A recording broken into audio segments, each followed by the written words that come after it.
Bonjour à tous, c'est Maureen, j'espère que vous allez bien.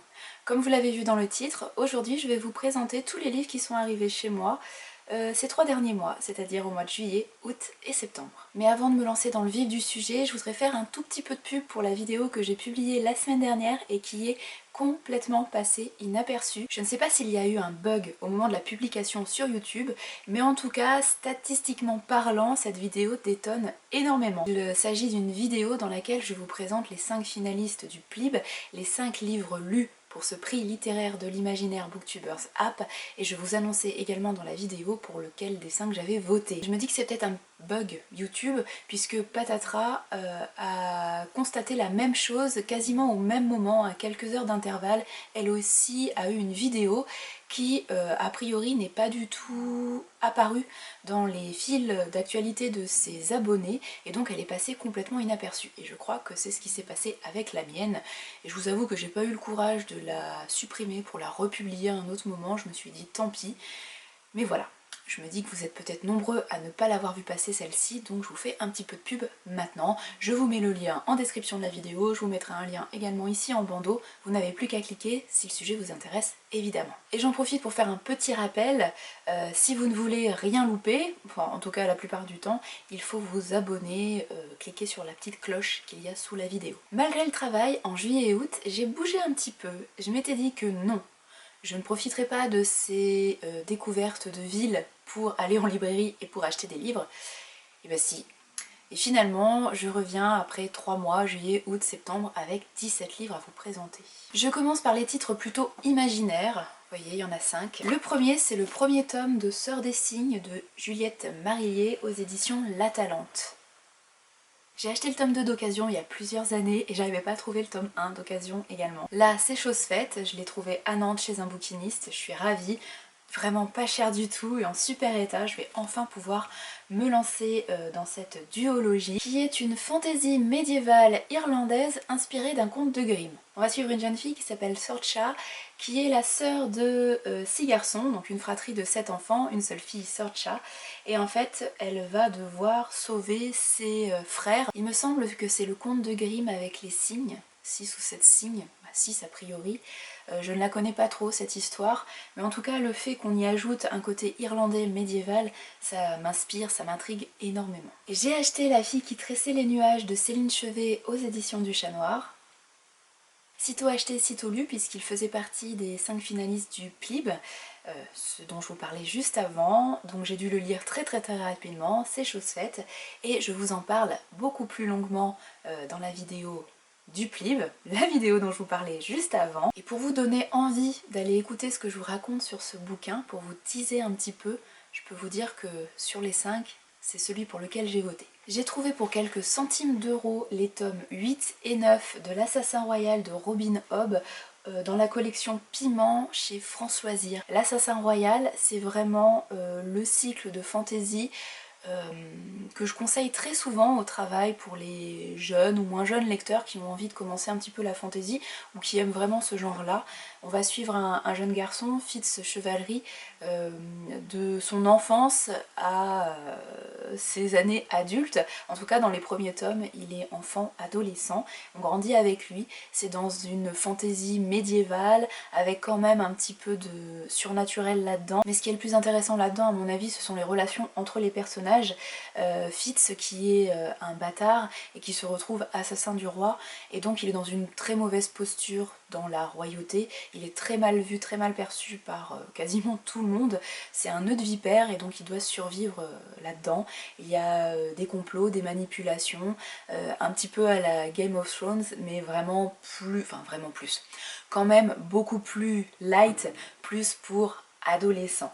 Voilà, moins de sexe, moins de meurtre, mais quand même pas non plus jeunesse simpliste, tout édulcoré, non, pas du tout. Au contraire, je trouve que psychologiquement, dans la complexité des personnages, c'est vraiment bien fichu. Dernier achat surprise, plutôt en imaginaire, Les limites de l'enchantement de Graham Joyce aux éditions Folio SF. Si je dis achat surprise, c'est que c'est un livre que je ne connaissais absolument pas avant de tomber dessus en librairie d'occasion. C'est l'auteur Graham Joyce qui m'a attirée pour commencer, puisque j'ai lu il n'y a pas très longtemps, l'année dernière, Comme un conte, que j'avais vraiment beaucoup aimé. Donc là j'ai eu envie d'aller voir un petit peu plus loin. Le titre, les limites de l'enchantement, m'intriguait, et puis l'illustration de couverture, cette jeune fille dansante un peu hippie, m'intriguait aussi. Et quand j'ai lu la quatrième, je me suis dit que c'était absolument fait pour moi, et je vais vous expliquer pourquoi. Déjà, et c'est ce que j'avais aimé dans Comme un conte de Graham Joyce, c'est le fait que, effectivement, a priori, il y a un petit peu de surnaturel là-dedans, il y a du merveilleux, mais globalement, l'intrigue se déroule dans notre monde très contemporain. Là, ça se passe dans l'Angleterre des années 60, l'Angleterre rurale, donc avec son lot un petit peu de folklore, de merveilleux. Et là, on va suivre une jeune femme qui s'appelle Fern, oui c'est ça, Fern, qui vit en pleine campagne, et qui a priori a des habitudes de vie assez en marge de la société. On nous précise pas exactement ce qu'elle fait de ses journées, mais a priori elle vit en osmose avec la nature et les esprits qui la peuplent. Donc bon, déjà ça donne une petite idée de qui est cette jeune femme, ou en tout cas de ce qu'elle peut vivre au quotidien. Et là à côté de chez elle, une bande de hippies va arriver avec leur musique hypnotique et leurs mœurs complètement étranges.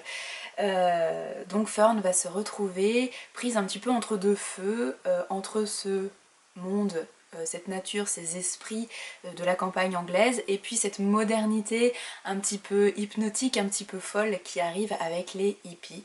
Voilà, donc des thématiques qui me plaisent énormément, qui je trouve s'associent vraiment bien, donc j'ai hâte de savoir ce que ça va donner. Je continue avec la littérature un petit peu plus classique, contemporaine, blanche, avec tout ça. J'ai un petit peu d'historique, j'ai beaucoup d'irlandais et du classique. Circé de Madeleine Zimmer aux éditions Pocket. J'en ai beaucoup entendu parler ces derniers temps sur internet, sur les blogs, sur Booktube. J'étais très intriguée par ce titre et je l'ai intégré dans mon Pumpkin Autumn Challenge. Je devrais normalement le commencer très vite. Circé, comme son nom l'indique, va raconter l'histoire de Circé, qui est une demi-déesse. Puisqu'elle est née des amours d'un dieu et d'une mortelle, a priori elle vit sur le mont Olympe avec les autres dieux, même si elle a un statut un peu particulier puisqu'elle n'est pas une déesse, elle est demi-déesse comme je vous le disais, et en plus elle va a priori un petit peu détonner puisque elle a des habitudes un peu particulières, on l'a dit un petit peu sorcière. Ça va être l'histoire d'une femme a priori un petit peu forte, plutôt déterminée, ambitieuse, solitaire, bref, un portrait je pense plutôt féministe, en tout cas c'est ce qui ressort un petit peu de tout ce qu'on peut lire, écouter, voir sur internet, et je suis très curieuse de découvrir ça. Je continue avec des histoires de femmes fortes, avec La Vengeance des mères de Jim Fergus aux éditions Pocket. 1000 femmes blanches, ça a été un très beau coup de cœur, beaucoup d'émotions.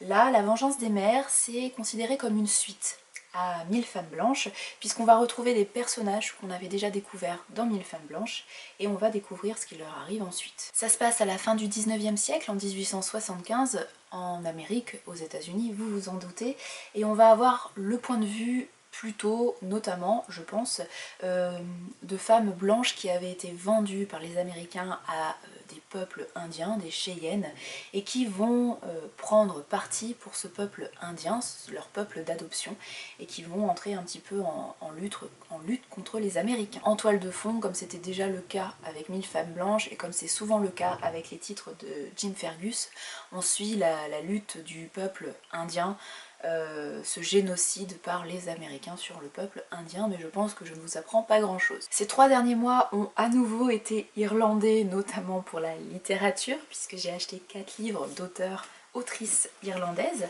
Je commence par À travers les champs bleus de Claire Keegan aux éditions Sabine Westpizer. J'ai lu Claire Keegan il n'y a pas très longtemps, son très court roman Les Trois Lumières, que j'avais beaucoup aimé, qui se déroule dans une Irlande rurale très rude. À travers les champs bleus, c'est un recueil de nouvelles, il y en a 8, qui sont toutes enracinées quasiment en Irlande, mais qui évoquent toutes des sujets assez différents a priori. On nous dit les relations des pères et de leurs filles, les amours impossibles, la force des préjugés ou le poids des traditions, entre autres. Encore un auteur irlandais, mais cette fois un nouvel auteur irlandais, puisque Rien d'autre sur Terre était son premier roman sorti il y a 1 ou 2 ans pour la rentrée littéraire. Donc premier roman de Conor O'Callaghan, également aux éditions Sabine Westpizer. Encore une fois, et comme d'habitude, j'ai l'impression que c'est quelque chose qui revient souvent dans les textes irlandais, on a un aspect très huis clos dans un petit village de la campagne irlandaise. Ce sont vraiment des atmosphères qui créent des ambiances très particulières avec beaucoup de non-dits, de secrets, de drames. Et là pour le coup il va y avoir un drame a priori. La 4e de couverture est assez intrigante. C'est un prêtre qui nous raconte ce qu'il a vécu lors d'un été. Il a recueilli une petite fille qui venait d'arriver avec sa famille dans ce village, des gens très étranges, et derrière les portes closes de leur maison, il se passait a priori des choses très étranges, encore une fois. Alors des drames, l'histoire irlandaise n'en manque pas, et c'est un petit peu ce que nous raconte Paul Lynch dans son roman Grace, publié aux éditions Albin Michel il y a quelques mois. Encore un titre qui est assez représentatif de ce qu'on va trouver dans ce roman, puisque Grace est le prénom d'une petite fille, d'une adolescente même, que l'on va suivre pendant tout ce roman. Adolescente qui vit au milieu du 19e siècle en Irlande, dans la campagne irlandaise, en 1845 exactement, au moment où commence la grande famine d'Irlande. Et donc cette adolescente, qui est l'aînée d'une fratrie de 5 enfants, est poussée dehors par sa mère, puisque il n'y a plus rien à manger, il n'y a pas d'argent, c'est une bouche de plus à nourrir.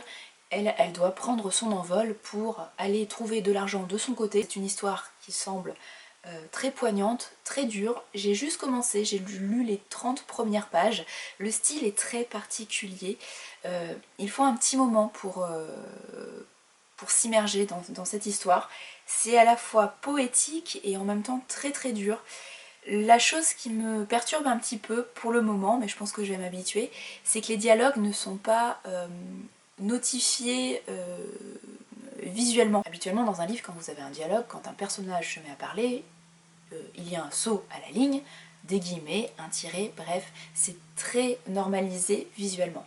Là, ce n'est pas le cas, et parfois je suis obligée de relire pour comprendre si c'est vraiment un dialogue. C'est une gymnastique, je pense, à prendre. Le sujet me plaît énormément, donc je vais continuer cette lecture. C'est ma grosse lecture en cours. Je vous en parle plus très bientôt sur le blog ou dans une prochaine vidéo update lecture. Dernier titre irlandais acheté d'occasion pour une poignée d'euros. C'est pas la première fois que je tombe dessus en librairie d'occasion, mais jusque là j'avais hésité à l'acheter parce que c'était pas le moment, et je savais pas quand j'aurais le temps de le lire. Et puis là j'ai eu envie de craquer, je me suis dit depuis le temps que tu le vois, c'est qu'il faut vraiment que tu l'achètes et tu le liras quand tu auras le temps de le lire. L'homme des îles de Thomas O'Crohan, ici c'est chez Payot, petite bibliothèque voyageur. C'est un titre irlandais très particulier puisqu'il a été écrit au 19e siècle, mais à la base il a été écrit en gaélique. Ce n'est qu'après qu'il a été traduit en anglais et puis encore plus tardivement en français évidemment. Il s'agit d'un témoignage très réaliste de ce qui pouvait se passer au 19e siècle dans les îles Blasket, qui sont de petites îles au niveau de la péninsule de Dingle, donc en Irlande. Péninsule qui est vraiment, je pense, pour le moment, et je crois que ça ne changera pas, mon endroit préféré d'Irlande. Donc la vie au 19e siècle sur ces îles était, vous l'imaginez, très rude, comme un peu partout en Irlande, mais là encore plus. Les insulaires étaient peu nombreux évidemment, et je pense que niveau quotidien ça devait être très compliqué. Et donc Thomas O'Crohan nous raconte ça. Et enfin je termine avec un classique que je n'avais pas encore dans ma bibliothèque et que j'ai choisi d'acheter sous format adapté pour la jeunesse, puisque je pense que j'aurai plus de facilité à le lire dans ce format-là. C'est l'Iliade et l'Odyssée de Homère chez France Loisirs dans la collection un petit peu jeunesse justement. J'ai déjà eu l'occasion de lire des passages de l'Iliade et l'Odyssée, notamment pendant mes études d'histoire de l'art, lorsqu'on étudiait des céramiques par exemple, et qu'il fallait retrouver à quel passage ça pouvait correspondre dans des œuvres antiques. Mais je n'ai lu que des bribes, et j'aimerais bien découvrir de A à Z tout ce qui se passe dans l'Iliade et l'Odyssée. Comme c'est un texte à la base en vers, qui est, je pense, assez ardu, en tout cas pour nous, être vivants au XXIe siècle, je me dis qu'une version plutôt abrégée pour la jeunesse, réécrite, ça sera plus simple pour intégrer un petit peu des moments, des passages clés de cette Iliade et de cette Odyssée. Je termine enfin par quelques documents, revues, voilà, donc des choses qui ne sont pas vraiment de la fiction pure et dure. Marcher pour se retrouver de Odile Chabriac aux éditions J'ai lu Bien-être. Odile Chabriac, c'est celle qui a écrit Âme de sorcière ou la magie du féminin, que j'ai lu l'année dernière je crois, et que j'avais vraiment beaucoup aimé, qui en termes de vulgarisation était plutôt très intéressante. Voilà, pour un premier pas vers cette figure de la sorcière, j'avais trouvé ça très très bon. Pas très développé, mais voilà, pour les bases c'était très bien. Là, Odile Chabriac nous propose un texte un petit peu documenté, philosophique sur la marche, qui est une activité que je pratique au quotidien, que je pratique de plus en plus et dont je ne peux pas me passer. Donc j'ai envie de lire des choses sur le sujet, mais des choses un petit peu plus spirituelles, un petit peu plus sociologiques, philosophiques. Voilà, marcher, pourquoi, comment. Alors c'est peut-être pas quelque chose que je dis souvent, puisque finalement je lis assez peu de thrillers, de polars, pourtant j'aime bien ça, mais j'aime assez tout ce qui a trait au serial killer et aux faits divers de façon générale. C'est un petit peu bizarre dit comme ça, mais je suis une personne normale, je pense. Bref, j'ai commandé chez France Loisirs le grand livre des faits divers de Nathalie Weil et Didier Ross-Bettoni. Dans ce livre, il y a a priori plus de 70 faits divers analysés et commentés, des meurtres en série, des crimes passionnels, des séquestrations, des drames familiaux. Oui, ça fait un peu bizarre dit comme ça, surtout quand j'ai dit juste avant que j'aimais bien lire des choses sur le sujet. C'est un petit peu illustré, surtout en noir et blanc, donc pas non plus énormément illustré, mais je trouve que ça a l'air assez aéré. Pour une première approche, ça a l'air plutôt sympa. Trouvé d'occasion pour vraiment pas grand chose dans une librairie d'occasion, il me semble, à Lyon. Les Préraphaélites, là c'est écrit par Robert de la Ciserane et c'est aux éditions Parkstone International. Je crois que vous le savez, le préraphaélisme c'est mon mouvement pictural favori. J'adore toute la symbolique, toute la signification qu'il peut y avoir derrière ce mouvement pictural. J'aime énormément les tableaux et les autres œuvres qui ont été créées à travers ce mouvement pré-raphaélite. Donc j'aime assez acheter des livres sur le sujet, d'autant plus quand ils sont français, puisque comme c'est un mouvement britannique à la base, il n'est pas très connu en France, et donc il n'y a pas énormément de livres qui ont été traduits en français, ça vient un petit peu ces dernières années, mais voilà, c'est très récent, en sachant que c'est quand même un mouvement qui date du milieu du 19e siècle, donc c'est temps qu'on s'en préoccupe en France. Bref, c'est un petit livre qui est vraiment très basique, il n'y a pas énormément de texte, comme vous pouvez le voir. En revanche, il est très illustré, et il y a, il me semble, les informations principales à retenir sur ce mouvement. Et je termine avec deux numéros qui sont arrivés grâce à mon abonnement. Le numéro 53 de AOC, Aventure onirique et compagnie, c'était le numéro de l'été 2019, donc un recueil de petites nouvelles. Il y en a 3, 4, 5 dans ce numéro là. des nouvelles d'auteurs plutôt pas trop connus dans la thématique imaginaire, vous vous en doutez. Et donc cet été est également sorti le numéro 97 du magazine Présence d'Esprit, le zine des mondes de l'imaginaire, avec des dossiers plus ou moins variés. Vous voyez, cette fois le dossier était sur l'histoire des comics, avec des interviews, des chroniques d'œuvres lues, vues, jouées, et quelques nouvelles, illustrations, etc. C'est très varié et c'est toujours très sympa à lire au petit déjeuner. Voilà pour ce nouveau book haul. Comme vous pouvez le voir, c'était une nouvelle fois assez conséquent. En même temps, 17 livres sur 3 mois, j'ai fait bien pire parfois. Comme d'habitude, si vous avez lu un des livres que je vous ai présenté, n'hésitez pas à me le dire en commentaire, n'hésitez pas à me dire si vous avez aimé ou pas et pourquoi. Si vous avez envie de faire une lecture commune, là aussi, dites-le moi en commentaire. Bien que j'ai pas mal de lectures communes prévues les prochaines semaines, jusqu'au mois de novembre au moins, mais bon, allez-y, proposez quand même, on pourra peut-être trouver un petit créneau. Je vous remercie d'avoir regardé cette vidéo jusqu'au bout, je vous souhaite de très belles lectures et je vous dis à très bientôt. Salut, merci.